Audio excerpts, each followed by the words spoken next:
கோலி talk Kollywood news. சித்தார்த்துக்காக ஜிகர்தாண்டாவில் குத்தாட்டம் போட்ட லக்ஷ்மி மேனன்.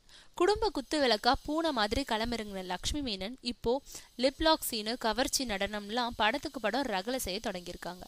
அதோடு ஏன் விஷால் படத்துக்கு மட்டும் இத்தனை சலுகைன்னு சில கோலிவுட் ஹீரோக்கள் அவங்க கிட்ட நேருக்கு நேர் கேட்டப்போ, உங்களோட நான் நடிக்கும் போது அந்த கதைக்கு முத்தக்காட்சி அவசியம்னு உங்க பட டைரக்டர் சொன்னாலும் நடிக்க தயாரா இருக்கேன், எனக்கு நீங்களும் ஒண்ணுதான் விஷாலும் ஒண்ணுதான்னு பெரிய மனசை வெளிப்படுத்தியிருக்காங்க லக்ஷ்மி மேனன்.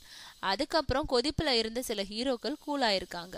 அதோடு லக்ஷ்மி மேனனோட லிப்லாக் சீன்ல நடிக்கணும்ன்றதுக்காகவே தங்க கிட்ட கதை சொல்லி இருக்கும் டைரக்டர்கள் கிட்ட கதைக்கு அவசியம்ன்றது மாதிரி ஒரு முத்தக்காட்சியும் சொருகிடுங்கன்னு காது கடிச்சுக்கிட்டு இருக்காங்களாம். இந்த நிலையில பாண்டிய நாடு படத்துல கவர்ச்சி காட்டாம 555 ஒரு பாடலுக்கு மட்டும் கிட்டத்தட்ட குத்தாட்டம் மாதிரி நடனம் ஆடிய லக்ஷ்மி மேனன் இப்போ சித்தார்த்தோட நடிச்சிருக்கோம் ஜிகர்தண்டா படத்துல ஒரு பாட்டுக்கு நறுக்காட்டம் போட்டிருக்காங்களாம். முதல்ல அப்படி ஆடுறதுக்கு தயங்கின லக்ஷ்மி மேனன் கிட்ட சித்தார்த் போய் பேச்சுவார்த்தை நடத்தினாராம்.